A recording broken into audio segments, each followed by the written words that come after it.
Good morning guys. शिक्षा सिद्धार्थ शिक्षा सदन senior secondary school Sojat road, कक्षा 8, विषय सामाजिक ज्ञान, हमारे अतीत, थर्ड अध्याय थर्ड, ग्रामीण क्षेत्र पर कंपनी का शासन चलाना। ठीक है, अब देखिए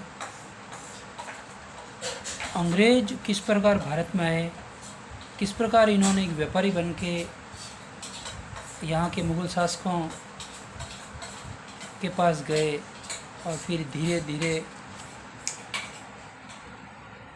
कंपनी से मालिक और मालिक से भारत के शासक कैसे बन गए वो देखते हैं। कंपनी दीवान बन गई।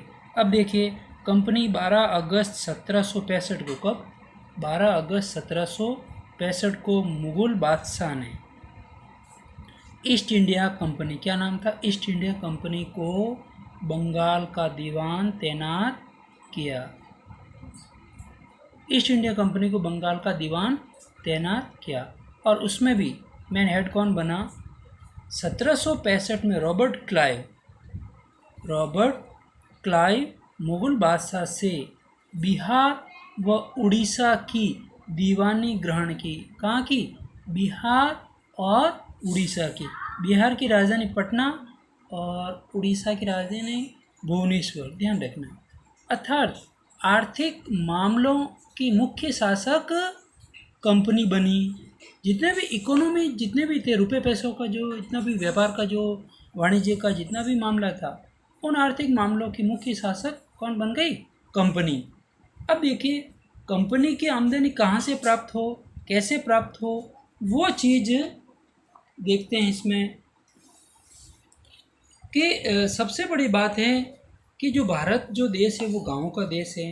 गांव देहात तक कंपनी पहुंचना चाहती है, अंग्रेज वहाँ पहुंचना चाहते हैं, क्योंकि ये स्थानीय लोगों पर भी राज करना चाहते हैं, वहाँ से राजस्व वसूल करना चाहते हैं, क्योंकि ये कृषि प्रधान देश है। अब कंपनी की आमदनी किसे हो, उनकी कोशिश यही थी कि वो ज़्यादा से ज़्यादा राजस्व यानी कर, टैक्स हासिल करे, कम से कम कीमत पर बढ़िया सूती वस्त्र और रेशमी कपड़ा खरीदे। अब इसमें भी कम से कम कीमत पर बढ़िया सूती और रेशमी कपड़ा खरीदे। इससे क्या होगा कि इसमें जो बंगाल में जो कंपनी गई थी वो 5 साल के अंदर अंदर चीज़ों का मूल्य दुगुना हो चुका था। अब इसने तो सस्ता माल खरीदा और अपनी तरफ से उसने महंगा कर दिया। 1865 से पहले, ध्यान रखना, 1865 से पहले कंपनी ब्रिटेन से सोना चांदी का आयात करती थी। आयात यानी खरीदना। और बंगाल में इकट्ठा होने वाले पैसों से ही वो क्या करती थी, निर्यात करती थी, बेचती थी। बेचना के लिए चीज़ें खरीदी थी।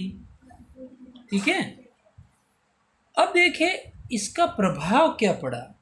अब कंपनी ने तो अपनी सोच ली कि आमदनी कहाँ से प्राप्त हो, तो अब इसका प्रभाव क्या पड़ा कि बंगाल की अर्थव्यवस्था, बंगाल की राजधानी पता है ना आपको, कोलकाता, बंगाल की अर्थव्यवस्था गहरे संकट में फंसती जा रही थी।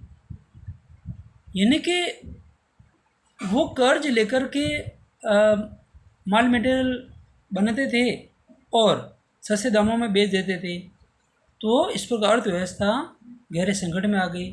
कारीगर काम छोड़ रहे थे क्योंकि उन्हें कम कीमत पर चीज़ें कंपनी को ज़बरदस्ती बेचनी पड़ रही थी।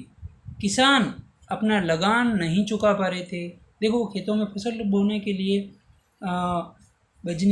बनिए महाजनों से पैसे उधार लेते थे, ब्याज पे लेते थे, और कंपनी अब कभी बारिश हो नहीं हो और कभी फसल खराब हो जाए तो वो इस वे में, इस समस्या से वो लगान भी अंग्रेज़ों को नहीं चुका पा रही थी। 1770 में अकाल पड़ गया था। कब पड़ा था? 1770 में। कहाँ? बंगाल में। अब अकाल पड़ने से क्या हुआ कि 1 करोड़ लोगों की मौत भी हो गई। 1 करोड़ लोग मारे गए थे, उनकी मौत हो गई थी। अब अंग्रेज़ों को लगा कि क्यों नहीं, कुछ न कुछ तो हमें नया करना ही पड़ेगा, इससे तो कंपनी की ज़रूरतें पूरी नहीं हो पाएगी। तो अब वो खेती में सुधार की ज़रूरत महसूस करने लगे कि खेतों में सुधार हो। खेतों में अगर सुधार होगा तो कंपनी को समय पर राजस्व मिल पाएगा और कंपनी चल पाएगी। कंपनी के ज़्यादातर अफसरों को ये लगने लगा था कि ज़मीन में निवेश यानी खर्च करना चाहिए और खेती में सुधार लाने चाहिए। अब खेती में सुधार लाने के लिए क्या करेंगे? अच्छी मिट्टी हो, अच्छे खाद बीज हो, अच्छे साधन हो, जिससे कि सुधार हो, सुधार से कंपनी को ही फ़ायदा हो। मतलब वो ये किन प्रकार अपना ही फ़ायदा सोच रहे थे, किसानों का नहीं। अब देखिए, अब आखिरकार कंपनी ने 1793 में, कब? 1793 में स्थायी बंदोबस्त लागू किया। स्थायी, एक ही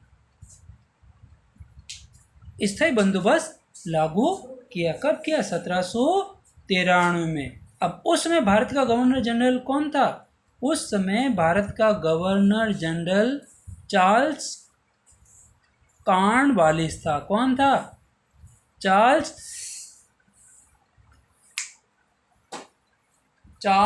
कॉर्नवालिस। चार्ल्स कॉर्नवालिस ने ये स्थायी बंदोबस्त लागू किया। कब किया? 1793 में। अब स्थायी बंदोबस्त क्या है? अब स्थायी बंदोबस्त, पहले इसको मैप को देखते हैं। मैप देखिए, ये बंगाल है, पश्चिम बंगाल है, ये उड़ीसा है, ये बिहार है, उत्तर प्रदेश है, यहाँ बंगाल की खाड़ी है और यहाँ अरब सागर है, इधर केरल है, इधर तमिलनाडु है। तो देखिए, पश्चिम बंगाल की राजधानी आपको पता है, कोलकाता। उड़ीसा की राजधानी भुवनेश्वर। तमिलनाडु की राजधानी चेन्नई यानी कि मद्रास। केरल की राजधानी तिरुवनंतपुरम। बिहार की राजधानी पटना और उत्तर प्रदेश की राजधानी लखनऊ। ठीक है, तो इस प्रकार आपको ध्यान भी रखना है कि कहाँ कहाँ कौन सी चीज़ आएगी। अब देखिए, स्थायी बंदोबस्त अर्थात स्थायी बंदोबस्त के तो नाम से ही तो को पता चला, स्थायी, एक ही। अर्थात राजाओं और तालुकदार यानी कुलीन वर्ग, तालुकदारों को जमींदारों के रूप में किसानों से लगान वसूल करके कंपनी को राजस्व चुकाने का जिम्मा सौंपा गया। यानी कि जमींदार और तालुकदार जो थे वो जमींदारों के रूप में किसानों से लगान वसूल करते और कंपनी को वो पैसे दे देते थे। उनकी जिम्मेदारी थी ये। अब देखिए, लगान की राशि, मैंने पहले ही बताया ना आपको, लगान की राशि स्थायी रूप से तय की गई कि एक ही हो रूप से तय की गई थी। अंग्रेजों को लगता था कि इससे उन्हें नियमित रूप से राजस्व मिलता रहेगा। अंग्रेजों ने कुछ सोचा तो कुछ और ही था, लेकिन हुआ कुछ और ही। अंग्रेजों को लगता था कि इससे उन्हें नियमित, रेगुलर रूप से राजस्व मिलता रहेगा। वह जमींदारों को जमीन में सुधार के लिए खर्च करने का प्रोत्साहन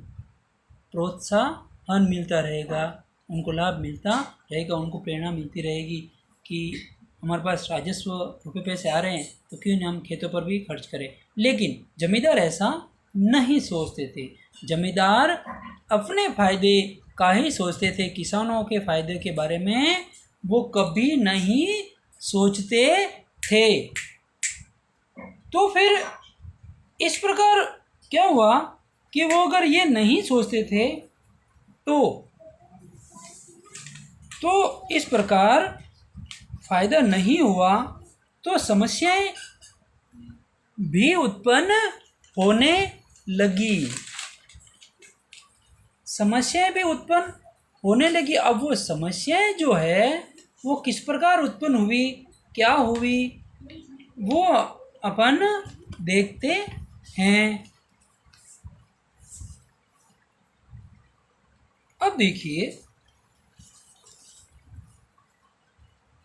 अब समस्याओं में ये हुआ कि जमींदार जमीन में सुधार के लिए खर्च नहीं कर रहे थे। सबसे बड़ी बात तो ये थी कि जो जमींदार अपना फ़ायदा सोचते थे वो किसानों की ज़मीन के बारे में क्यों सोचेंगे। अब इससे क्या हुआ कि राजस्व नहीं चुकाने पर जमींदार की जमींदारी छीन ली गई कि उससे वो वहाँ से हटा दिया गया। किसान जो लगान चुकाता था वो बहुत ज़्यादा था। अब किसान भी क्या करे कि अपने परिवार का पालन पोषण करे, अपने परिवार का पेट पाले, या लगान चुकाए, या ज़मीन पे ध्यान दे, और अच्छे बीज, अच्छा खाद, अच्छी मशीनीकरण और उसके औजार कहाँ से लाएं, वो भी उसके ऊपर एक भार था। और फिर लगान नहीं देने पर किसको, किसान अंग्रेज़ों को लगान नहीं देने पर उसे पूछते नहीं खुद की पूर्वजों की ज़मीन, पूर्वजों की ज़मीन जो थी उससे उसको बेदखल, यानी कि उसको वहाँ से निकाल दिया जाता था, उससे वो ज़मीन छीन ली जाती, बेदखल कर दिया जाता था। अब देखिए, अब स्थायी बंदोबस्त से ये समस्या हुई, जो कि स्थायी बंदोबस्त आपको पता ही है कि ये जो है वो लॉर्ड कॉर्नवालिस ने लागू की थी, ठीक है, 1793 में। उसके बाद वहाँ समस्या ही। अब उसके बाद समस्या आने पर क्या हुआ कि उसके लिए भी सॉल्यूशन निकाले गए कि खेती में सुधार किया गया, और राजाओं और तालुकदारों को जमींदारों के रूप में वहाँ उनको जिम्मा सौंपा गया कि आप वहाँ रहें और हमें राजस्व, कंपनी को राजस्व चुकाए। लेकिन राजस्व बहुत ज़्यादा था, इससे कई समस्या आई। इसलिए धीरे धीरे क्या हुआ कि खेती चौपट होने लगी, और जो किसानों को ज़मीन देकर उनसे लगान वसूल करते थे, ज़मीन में भी सुधार की परवाह जमींदारों ने नहीं की, और किसानों को अक्सर लगान चुकाने के लिए महाजनों से कर लेना पड़ता था, जिससे वो समय पर भी नहीं चुका पाते थे। अब देखिए, इसका एक और तोड़ निकाला, उसके लिए एक नई व्यवस्था लागू हुई। अब वो नई व्यवस्था क्या थी कि 19वीं सदी में बंगाल प्रेसिडेंसी के उत्तरी पश्चिमी प्रांतों में, अब एक 19वीं सदी में बंगाल प्रेसिडेंसी के उत्तरी पश्चिमी प्रांत कौन सा था, उत्तर प्रदेश। मैंने बताया था आपको, उत्तर प्रदेश, जिसकी राजधानी लखनऊ है। उत्तर प्रदेश के लिए हॉल्ट मैकेंजी ने नई व्यवस्था को लागू किया। किसने? हॉल्ट मैकेंजी ने नई व्यवस्था को लागू किया, और उस नई व्यवस्था को क्या कहते हैं? महालवारी बंदोबस्त। क्या कहते हैं? महालवारी बंदोबस्त, जो कि कब लागू हुआ? 1822 में। ईसाई बंदोबस्त कब हुआ? 1793 में। महालवारी बंदोबस्त कब हुआ? 1822 में। अब स्थायी बंदोबस्त किसने लागू किया? लॉर्ड कॉर्नवालिस ने। जबकि महालवारी बंदोबस्त किसने लागू की? हॉल्ट मैकेंजी ने। कब लागू की? 1822 में। ठीक है। अब महालवारी बंदोबस्त क्या है वो देखते हैं। महालवारी बंदोबस्त के लागू करने से पहले कुछ निम्न बातें हैं अपन देखते हैं कि वहाँ क्या होता था कि उत्तरी भारत समाज में गांव एक महत्वपूर्ण सामाजिक संस्था है, उनको बचाए रखना चाहते थे कि गांव देहात को पहले बचाया जाए। तो उसमें क्या था कि कलेक्टरों ने गांव-गांव का दौरा किया, जमीनों की जांच पड़ताल की। अब जमीनों की जांच पड़ताल के बाद खेतों को मापा गया, विभिन्न समूहों के रीति रिवाजों को भी दर्ज किया गया और फिर गांव के एक एक खेत के अनुमानित राजस्व को जोड़कर उन्होंने क्या किया, हर गांव या ग्राम समूह को अपन क्या कहते हैं, महाल कहते हैं, उनसे वो वसूल होने वाले राजस्व का हिसाब लगाया गया और इस राजस्व को स्थायी रूप से तय किया गया और इसमें कभी कभी वो संशोधन भी कर देते थे।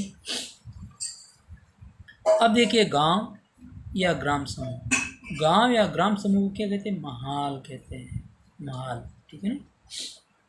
अब राजस्व इकट्ठा करने और उसे कंपनी को अदा करने, राजस्व इकट्ठा करना और उसे कंपनी को अदा करने का जिम्मा। अब देखो यहाँ अंतर है, वहाँ राजाओं और तालुकदारों को जमींदार के रूप में किसानों से लगान वसूल किया गया, किस में, स्थायी बंदोबस्त में, जबकि यहाँ क्या है कि राजस्व इकट्ठा करने और कंपनी को अदा करने का जिम्मा जमींदार की बजाय, यहाँ जमींदार नहीं है, जमींदार को यहाँ हटा दिया गया, जमींदार की बजाय गांव के मुखिया कौन होते हैं, सरपंच होंगे या बड़ा बुजुर्ग या कोई समझदार व्यक्ति होगा जो गांव वाले उसकी बात मानते हैं, ज़्यादातर सरपंच ही मान लो ना, मुखिया को सौंप दिया गया। महालवाड़ी में ध्यान रखा, गांव के मुखिया को सौंपा गया, इसको हम महालवाड़ी बंदोबस्त किया। और जब गांव के मुखिया को सौंप दिया गया तो वो राजस्व इकट्ठा करता था और फिर कंपनी को सौंप देता था, कंपनी को जमा करा देता था। यही महालवाड़ी बंदोबस्त है। गांव या ग्राम समूह को ही महाल कहते हैं, ठीक है ना। और ये हॉल्ट मैकेंजी ने किया था, ठीक है, 1822 में। और महाल करते थे ग्राम समूह। अब देखिए मुनरो व्यवस्था, अब इसके बाद भी कुछ इसमें कमियां रहेगी, किसमें, महालवाड़ी में।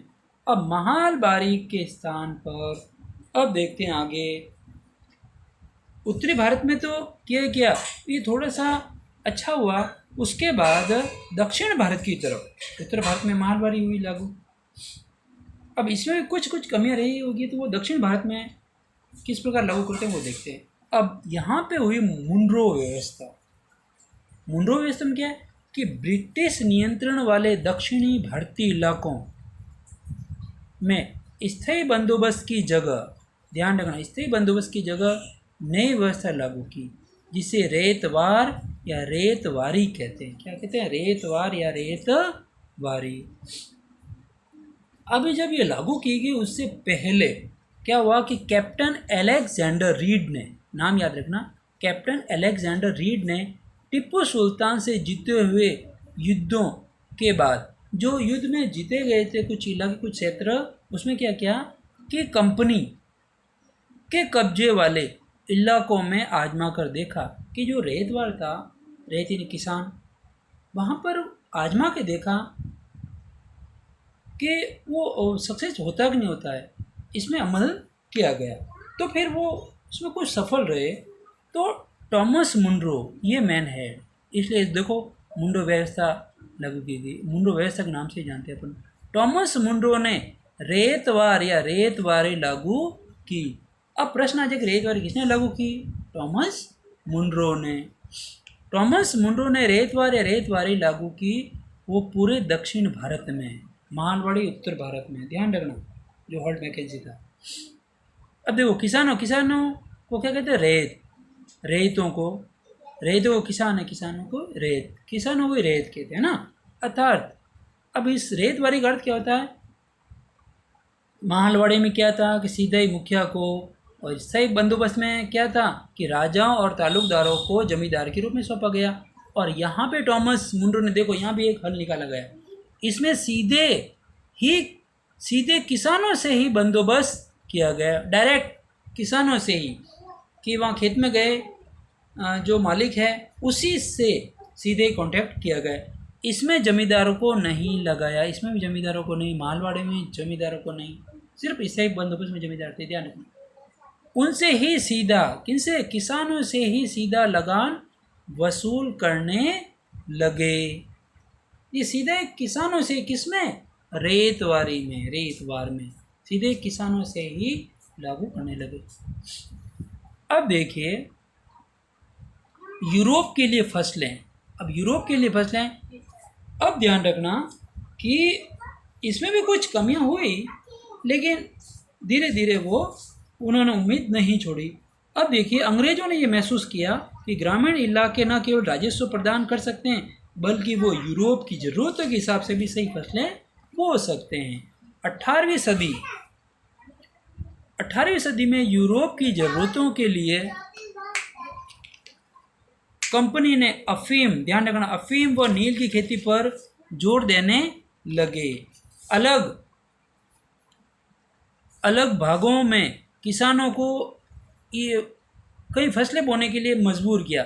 अब देखो बंगाल आ रहा है, ध्यान रखना, बंगाल में पटसन, जिसको अपन झूठ भी कहते हैं, जो ये प्लास्टिक के कट्टे वगैरह नहीं बनते हैं, वो असम। अब जो है ये ध्यान रखना कि बंगाल की राजधानी कोलकाता, असम में क्या बनती है, असम में चाय जो है ना। अब असम जो है, असम की राजधानी दिसपुर, क्या है, दिसपुर,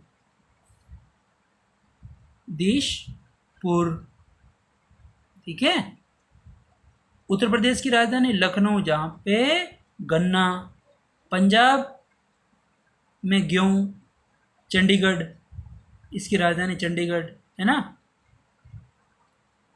महाराष्ट्र की राजधानी मुंबई। अब महाराष्ट्र व पंजाब में क्या, कपास, देखो पंजाब में गेहूँ भी होता है, पंजाब 5 नदियाँ बहती वहाँ पे। और मद्रास, जिसका नया नाम क्या है, चेन्नई, ये किसकी राजधानी, तमिलनाडु की। यहाँ पे क्या होते हैं, चावल। इस प्रकार अंग्रेजों ने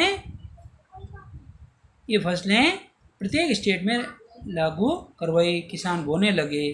ठीक है प्यारे बच्चों, आपको वीडियो अच्छी तरह से सुनना है, समझना है और प्रश्न को उत्तर देने हैं, और कॉपी पर चैप्टर का नाम लिखना है, अच्छे से नोट्स बनाने हैं।